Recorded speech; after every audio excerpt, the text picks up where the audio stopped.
Toutes les personnes détenues comme esclaves sont et seront désormais libres. C'est ce que déclare la proclamation d'émancipation du président Abraham Lincoln, conçue ici, dans sa résidence secondaire. Lincoln l'a payé de sa vie. Des décennies plus tard, cette œuvre courageuse a inspiré un sculpteur et artiste d'objets trouvés béninois, longtemps incompris et rejeté. Avec Créé pour vous libérer, Georges Adéagbo nous replonge dans l'univers de Lincoln.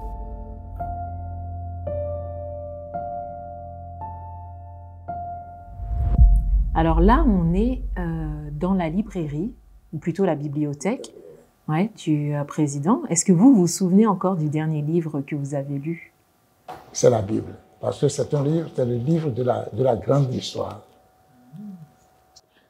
Voyant des livres avec l'image d'Abraham et ayant la possibilité de lire la Bible, j'ai compris que bon, il n'y a pas, pour parvenir à se voir avec la vie et vivre, c'est-à-dire il faut faire un sacrifice. Et le sacrifice, c'est créer pour vous libérer, seule votre création vous libérerait. Karen Milbourne, du Musée national d'art africain de Washington, apprécie l'approche de Georges Adéagbo.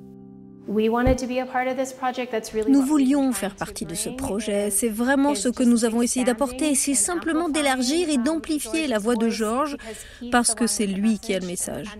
Et nous sommes tellement ravis que cela ait conduit à cette collaboration qui a rendu possible ce rêve de Georges et cette incroyable installation et cet événement public. Incompris et presque rejeté en Afrique, Georges va être découvert par hasard à Cotonou par le critique d'art André Magnin. C'était dans les années 93. Je me balade dans la nature et quand je trouve quelque chose, ça m'attire, ça m'interpelle.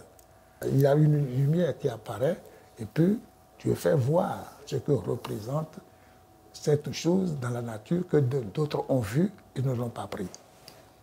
Et quand on m'avait invité pour me donner ça, j'ai dit non, mais c'est-à-dire, moi, je ne suis pas artiste. Pour moi, je dis non, mais il faut que tu viennes. Et c'est comme ça que je rentre dans le monde de l'art.